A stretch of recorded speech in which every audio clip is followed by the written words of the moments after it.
Hi, everybody. I'm Stephanie Kraft, and I'm here with Tania Gonzalez-Ortega. I have the pleasure of interviewing her. She's my friend and colleague, and she does a lot of amazing and wonderful things. And I wanted to find out more about them, and I wanted to introduce her to everybody. Tania, I have so many questions for you because I really don't know the backstory and I really don't know everything you do. But was there a Tanya before? It's like, did you have a spiritual awakening that got you into all of these different modalities and healing and Yeah. or were you born into this world awake and spiritual? How did that go for you? Well, I mean, looking back on myself as a kid, I think I was spiritual, but I didn't have parents that were spiritual, so I didn't really have like an environment that supported that at any level. It's so funny. I remember always thinking that well, at a really early age, I was definitely into like the occult, like I was fascinated by ghosts and being psychic and things like that. But you know, I definitely remember that. My dad was an atheist, so he was like, there is no God, there's nothing spiritual, blah blah blah. And my mom, she she went to church as a kid. I mean, but I think it was just by default. So she wasn't really a seeker by any means. But I definitely had a huge awakening in my 20s. Um, I was in art school. I started asking deeper questions about myself. As an artist, I was starting to notice the nature of the mind, which is interesting. I don't know how, I mean, art is kind of always, or at least the way it was presented to me, like, you know, going to the cutting edge and blah, blah, blah. But it really, like, I just started seeing, like, wow, the mind is like, is it the chicken or the egg? Like, I got stuck in that question. Like, who am I really? Like, what came first, And realizing that, oh, the mind just is almost like this thing that just kind of repeats itself. And surely there's something beyond that. And I started reading Alan Watts and and realizing like, oh wow, all the religions, they're all pointing to the same thing. And so I started just meditating on my own and was having these moments of no mind, no thought, and experiencing this profound level of peace. And of course, if anybody's had that experience in meditation where you have a glimpse of no thought, it's an indescribable peace, right? And then of course the mind comes back in. It's like, oh, can I hang on to that? Can I hang on to that experience? And then you lose it, right? And so it was kind of like that. I know Jim Carrey talks about this, he's like, I want more of that. And then suddenly you've lost being in that meditative state. And so I started getting into yoga, and it was just because I was experiencing some slight depression. I went to a counselor. They're like, I think she didn't even recommend therapy. She's like, I just think you need to go do some yoga. So, so I was like, okay.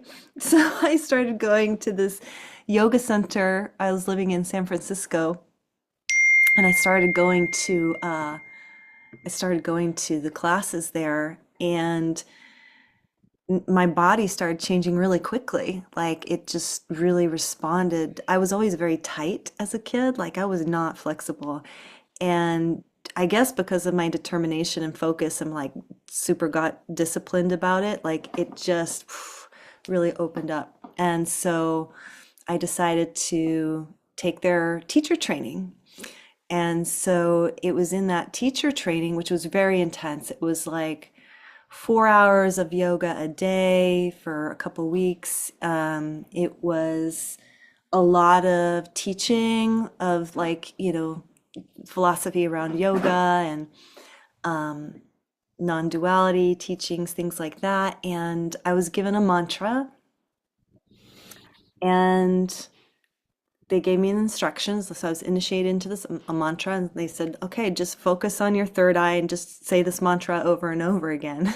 So, so I went into this little hut by my, they had this, they called it the Peace Hut, and it was like this geodesic dome thing on this ashram in Canada. And I go in, and I'm the only person there, and I start doing this mantra meditation, and I felt this light in my body. Like suddenly things got very bright. I felt this light filling my body, and I felt myself going higher. That's what it felt like. I felt like I was going up, up, up, up, up. And I thought to myself in that moment, I was like, here it is, enlightenment, the thing I've been waiting for. That was the thought in my mind. And so I'm like, whoosh, going up, up, up. And then this huge lion's roar just filled my ears, like deafeningly loud, and freaked me out. I didn't know what that was. Never had any kind of anything like that happen in meditation. And so I immediately stopped. I yeah, was terrified. And I was like, what was that? And it was after then, and I didn't mention it to anybody, didn't mention it to the teachers.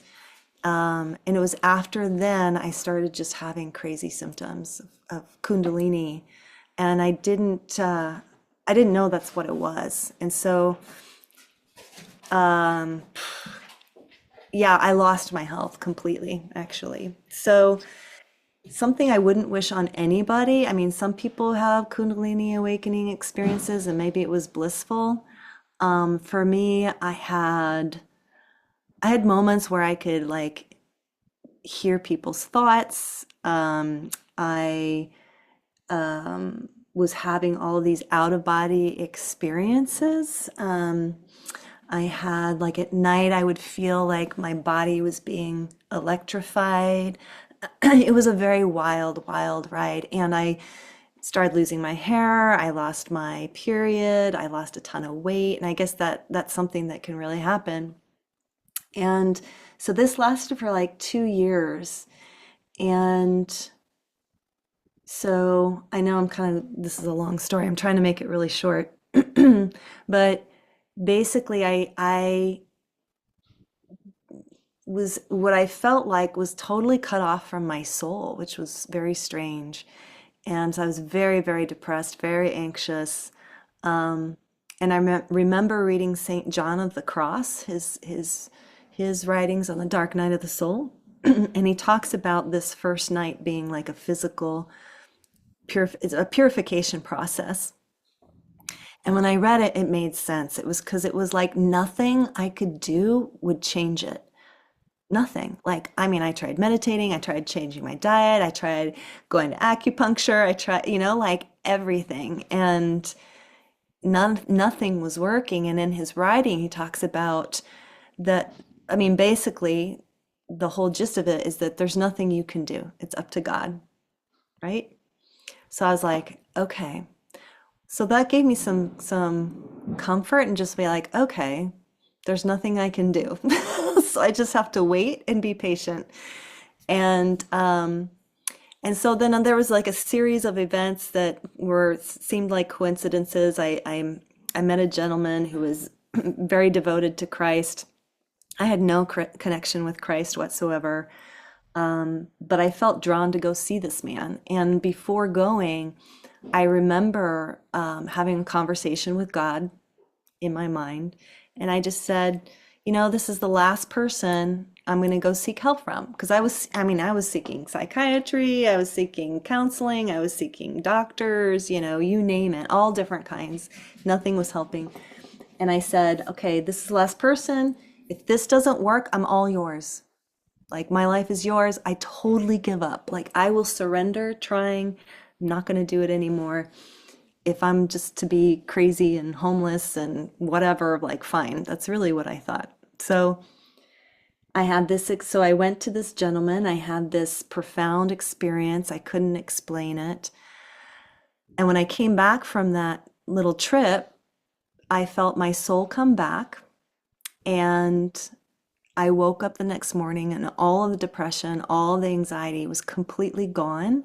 And I felt so at peace and so full of love and joy for life. It was like night and day. And so that awakening, going through that purification process and like coming out the other side, I had so many profound lessons that I learned, deeper understandings about the spiritual path, and the reasons why I experienced what I experienced and why it was so hard, you know. But basically, yeah, it was just for me, it was just this deeper surrender, and from there, that's where I started getting into the energy healing, because part of that process is, while I was having those Kundalini symptoms, it was Reiki that actually helped to calm those symptoms down. But it was this encounter with Christ that made me realize that there's nothing that you have to do to earn God's grace and love. And my whole life, that's how I was operating. I was, wanting to perform for love, even for God's love. Like, so being in the ashram and all of that, I was like, oh, if I do lots of karma yoga, if I serve all these people, if I just keep doing, I'll be purified and I'll have this enlightening experience. And what I came to learn was that you are already fully loved, and there's nothing that you have to do to earn it. And so, yeah, I guess it was the hard way to learn that lesson. But anyway. I think that is such a great message. You are already loved, and there's nothing you have to do to be Yeah, loved. It's yeah, just inherent in who we are. We come from that source. We are that source, that you can't separate it. yeah, yeah, That's an amazing story. So after, when you woke up healed, yeah. full of love, and you're obviously, I'm assuming your symptoms started to get better from that point on, right? They started to get better, and the coincidences continued. So, my brother had a connection with a medical intuitive. So you should talk to this guy. I never knew. Medical intuitive, that was a term I'd never heard before. So I connected with this guy, and he said, well, part of your depression, or the depression that I was having, was due to heavy metals in my system, and I had jawbone cavitations in my wisdom teeth sites, all four. And I was like, what? And so yeah, I went to an alternative dentist, and sure enough, I had jawbone cavitations that were poisoning my body. I had high levels of mercury and lead in my blood. So yeah, it was a very long process of healing and detoxing, and so I wasn't done necessarily, at least with the physical part, but definitely my mental health was restored. But yeah, it's really crazy that of all, that's the thing I want to point out, is that most people think that depression, yes, like things that happen in your life definitely contribute to depression. I mean, obviously, I was repressing a lot of my self-expression as a child and blah, blah, blah, blah, blah. But there was definitely physical stuff going on as well, right? So I think when you're dealing with depression, I think your gut is a huge part of that. If you've got, and we're just not taught that. So, leaky gut, things like that definitely contribute to depression. Heavy metals, for sure, the fatigue, all of that. Yeah. So I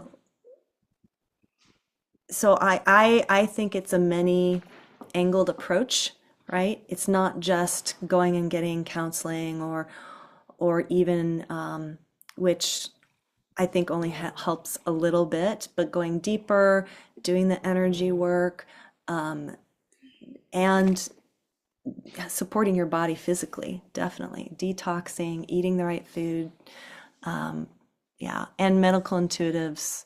If you find a good one, oh my gosh, like there's no way that I was ever going to find that out because it's not even part of mainstream dentistry, jawbone cavitations. They don't even look at that. You have to go to someone who's a little bit more advanced, you know, and aware of that being a major issue for people. So, Absolutely. And that's, I couldn't agree more with that multi-pronged approach. I uh, agree on every point you brought up. yeah. So important for people to know that and look into the different aspects contributing to Yeah. mental health. Yes, absolutely. And then what was the first or maybe most important modality that you got trained in that you love, that you do Mhm. after you went through that process?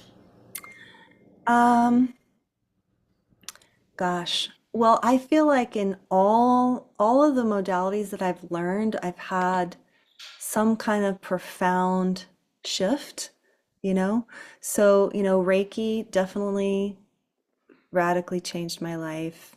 Um, and I and people really should not underestimate it because um, even though it's like common, there's a lot of people that practice Reiki. It is definitely really a powerful modality. And then I went on to study crystalline consciousness technique. I definitely had some very interesting experiences with that and just kind of understanding. I feel like CCT for short helped me to develop my psychic gifts, certainly, and a deeper understanding of where we're going as far as like energy wise. We're becoming more crystalline in our nature rather than carbon based and what that means. So, being able to use the crystalline energy system for healing and transformation. And then the third one, family constellations, definitely is one of those modalities that kind of blew my mind when I realized that all of my symptoms that I was experiencing was because of traumas in my lineage that I had inherited. So all the pain of my past ancestors was filtering down to me, and I was carrying all of it. And what I love about family constellations work is that it's so eye-opening, is that you see things you didn't see before. Because oftentimes we make up a story, right, about our suffering. We say, oh, it's because my dad was a jerk and my mom was this or whatever. But then when you're able to see like, oh, there's patterns that have been passed down, you can come to a place where you can still honor and still belong to your family system, but you can relinquish and let go of those things that are not yours to carry or, are not benefiting you in your life. And so, yeah, I would say that, Yes. yeah. Good. I had a profound experience with family constellations, so I do personally, Yeah, I do yeah. understand that how profound it can be. So what are the different modalities and healing techniques that you do nowadays? Now that I do, yeah. Um, So I definitely do the family constellations work. There's a couple more emotional mind integration that's like subconscious rewiring that has to do with any disturbed emotional states that you're carrying that come from this life. And then rapid core healing combines family constellations with the emotional mind integration. And the other thing that I love to do is light language for those that are open to it. That was something that showed up in my life at about in 2012 or so, spontaneously started happening. And so I definitely do that inside of like my group program, um, membership program that I have. But yeah, so those are the main ones that I do. Yeah. And the rapid core healing, is that what it's called? Yeah. Did you create that combination with the two modalities, or did somebody else do that? Somebody else did. Yildiz Sethi. She's an Australian family constellations therapist. She was a counselor for many years, background in teaching and chemistry, and she, yeah, she got into family constellations and hypnotherapy, and then kind of developed her own modality with the combining the emotional mind integration, which she created in the family constellations. And what she found is that with rapid core healing, that, oh my gosh, I mean, you can just heal so much so quickly in just a single session. So something that would take maybe, if you're lucky, maybe years to resolve with regular therapy, in a single session, you can heal sexual traumas, addiction, PTSD, anxiety, depression, things like that. Yeah, she's That had a lot of success. So that's something I've been really excited to share with people. that Yeah, is so amazing. yeah. Um, what else do you feel like either you do or you know about that you do want to share with people that maybe I'm not asking about because I also don't know all the maybe the right Right. questions. What else do I want people to know? Um, hmm. Well, I guess, yeah, I feel like we're at a time in history, and I know this is probably talked a lot about, of just, it's such a time of great change. And I really believe that there, the human being, we've been in a battle, I think, ever since we came onto the showed up on the planet, right? The battle between the light and the dark. And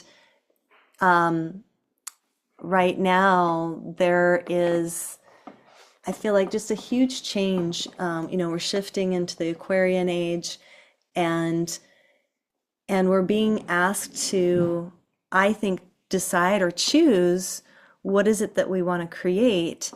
And what we're beginning to realize is that we are so powerful. We have these incredible brains that we're just beginning to understand the possibilities of what this supercomputer is that we're carrying, and the fact that we are creating our reality, and that we can really create whatever it is that you really want in life. And yet also, I think what is shifting is the potential and the power that we have to co-create with the divine and with each other, most importantly. That there's something really powerful, I think, when people come together. Why is it? I mean, I just have to say this. It's like when I think back to my experience with the gentleman who was really into Jesus, it's like, why was that so powerful? Well, because there was a transmission between his walk and just the timing of it all. Like there was definitely a co-creation that was happening there. And so I guess I want to say to people, it's like when we make ourselves open and available to miracles, right? When we realize that we don't know that we don't know, and we're open to being shown, and we're open to what's possible, and what can happen, not only in our relationship with the divine, but with each other, right? It's like I feel that with you, Stephanie. Like I feel like, there's something more here, and I'm not really sure what it is, right? Or what's possible. And so I guess, yeah, that's what I want to share. Yeah, that's amazing. And to follow up on that, I'm going to share our story Yeah. a little bit, and then we'll probably end up closing, the Yeah. conversation on this topic. But I'm just going to share with everybody that Tanya came to me out of the blue. I called her an angel because that's how it felt, but in the summertime. And you can see my interview with Tanya on our channels. That time she was interviewing me, Yeah. but and she prior to that had introduced me to something that was an education and a philosophy around money. And I was completely closed to it because I thought that I already like knew something else that I was doing and I wasn't open to anything else. And I Mhm. had said no to you. And then months went by, never thought about it again. And I live my life in a spiritually guided way. And I only act upon that guidance. I don't just do things from my mind or logic because I'm heart and soul led. Yeah. And so I don't know what's coming, but, or what's maybe good for me. But out of the blue, you, Tanya, you came back into my energetic field. You came back into my field. It was like Tanya. And then my higher self said to me, you need to contact Tanya again and you need to ask her about that thing that she showed you, which I had not remembered any details about. I knew it was something about money, but I didn't know anything Yeah. else. My Yeah. higher self said, you not only do you need to contact her and ask her to show you that again, you need to do it. And Mm. I didn't know what it was. But because my soul said that to me, I Yeah. said, okay, I don't know what it is, but I'm doing it. Don't you That's love that? that's so wild. Like it's so wild. And I and I want to say this about that in particular. Like so many of us light workers, well, I shouldn't speak for all of them. I mean, there's some people that are in the healing space that understand how money work and they're very successful. For me, myself, money is nothing. I never paid attention to money. I don't know, just life carried me, right? Um, and until I really kind of woke up and realized, like, oh, this is something I need to learn. Like, this is something I'm avoiding and I'm not paying attention to. And I think because as light workers, we're often, well, for me, money was evil. Or if you wanted money, you were selfish and bad and not a good person. Like I had a lot of negative beliefs around money. I had no problem like giving healing or like whatever, doing the work that I did.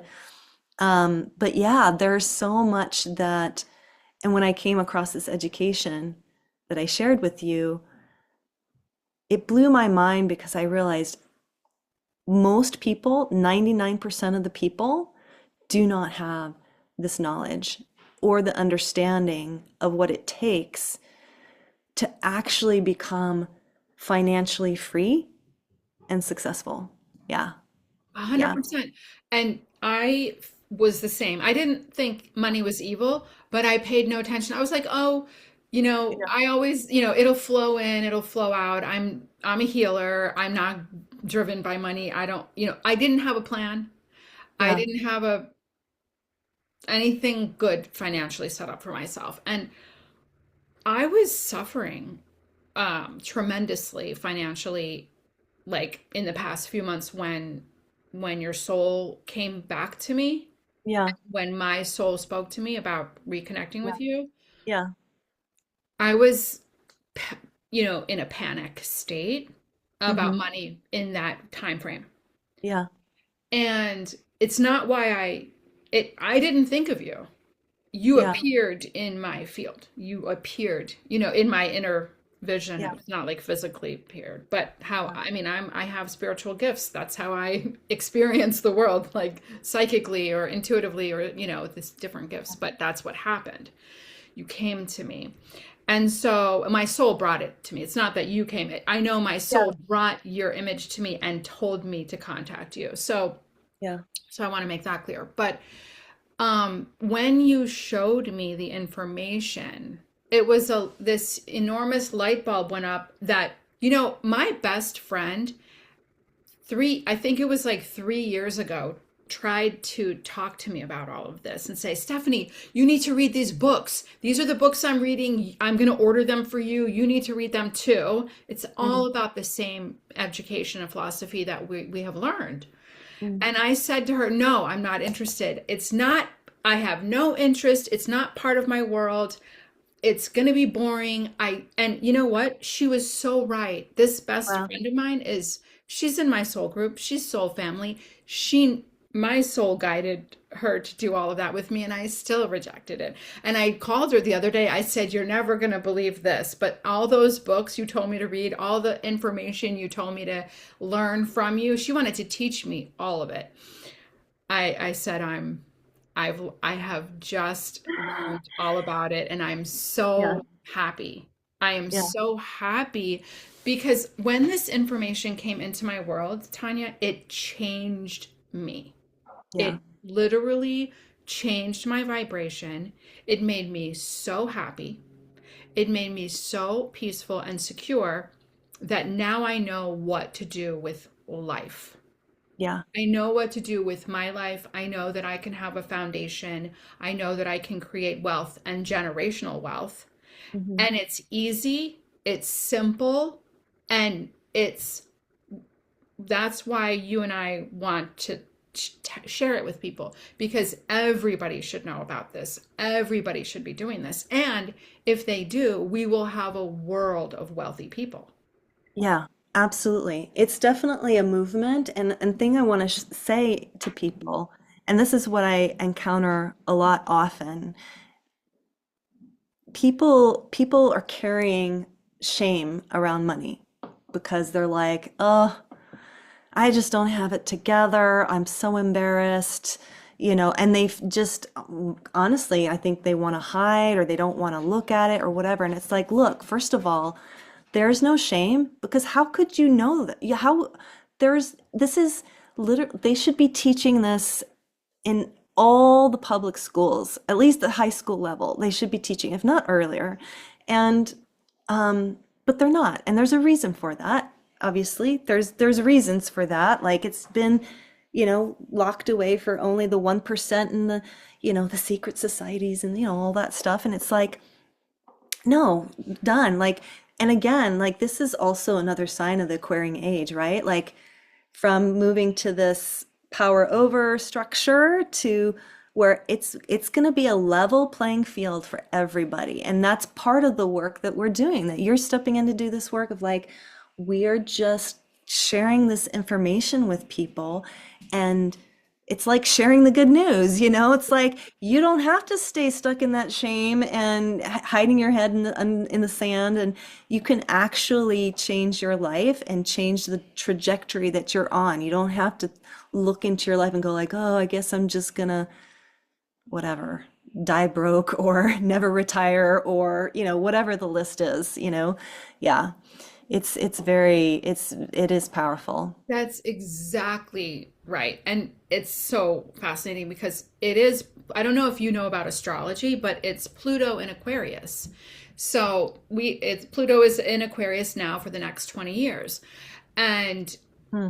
Pluto was in Capricorn for about 18, 20 years. And Pluto in Capricorn was destroying all the systems, Yeah. structures, and Yeah. then now we're in Pluto and Aquarius, which Aquarius is for humanity. Aquarius represents humanity, and Pluto destroys, and then there's a rebirth, there's a destruction, and then like death of old systems and things, and then a transformation, and then a rebirth, Yeah. and renaissance, Oh and my God, I Phoenix just rising. love that so much.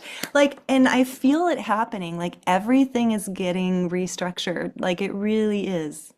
It really is. It is 100%. And this information that you and I share now about money is completely part of that. I mean, it didn't enter our worlds until this energy shift This is true. happened.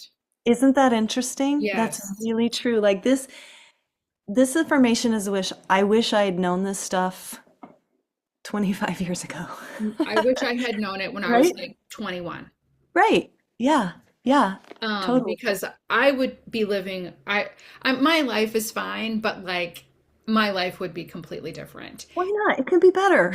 Yeah, exactly. Right? Like I have a roof over my head and I have Yeah. clothing, but I don't have much else to speak for. But and I was embarrassed too, and you know that when we had our Yeah. first, when we talk about it, I was ashamed of my financial situation. But like I said, it changed me. I am changed, and like okay, because this gives empowerment.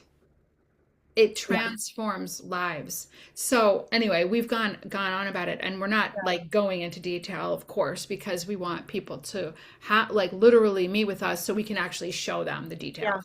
Yeah. And anybody who's watching, like whether you're watching it on my channel, you could probably just contact me if you're watching it on Tanya's channel, because we'll post the video on both. You can Yeah. contact her.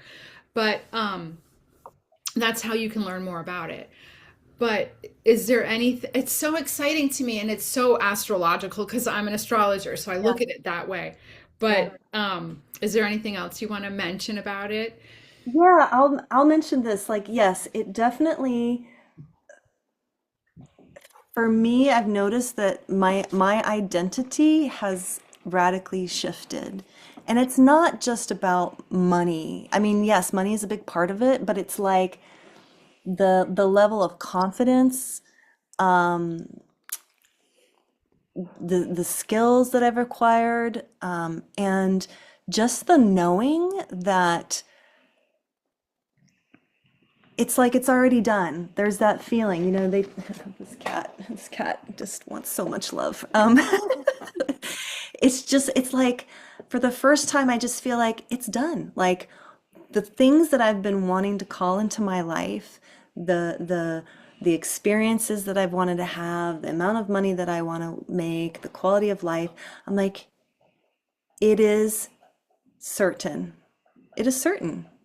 And now it's just a matter of, okay, it's like you just keep taking the action steps and you're letting go of the outcome, but somehow I just know that it's already happened, like it's happening and has happened. And so that's the kind of shift that you can expect, inside of what it is that we're talking about. That, Tanya, the same thing has happened to me. When I Yeah. say it changed me, my Yeah. confidence level is through the roof. And Yeah. it's not ego, it's the true me. It's like the true me soul of Stephanie can shine through with less inhibition, more confidence, Yeah. um and what you said I feel, which is it is done. It Yeah. is done. I don't have to worry about my future. Honestly, I'm a single woman. I was like, okay, what is it going to be like when I'm old? But now, like, it's going to be fine. We all get old. Things happen to all of us. And now I don't have to worry about how I'm going to be cared for or how I'm going to make it. And Yeah. I'm going to leave so much to my son, who he's like, Mom, you don't need to do that for me. I'm going to be wealthy. Oh yeah. Yeah. My Yeah. son has a wealth mindset because I started him when he was young. I opened up accounts for him so he could actually Hmm. do things that he wasn't of age to do. I'll just leave it at that. Yeah. So I gave him a very early financial education, more than even I knew about. So I gave him the platforms to work with, and Hmm. he educated himself. And he's only 20 right now, but he knows so much about finance that I can go to him for advice. Yeah. And so it's kind of funny that now I've got this thing that I'm like, well, I'm going to end up leaving you a lot of money. He's like, I don't even need that, which I love. I love that he has this mindset of he knows how to do all of this and he knows how to make money work for him at his age.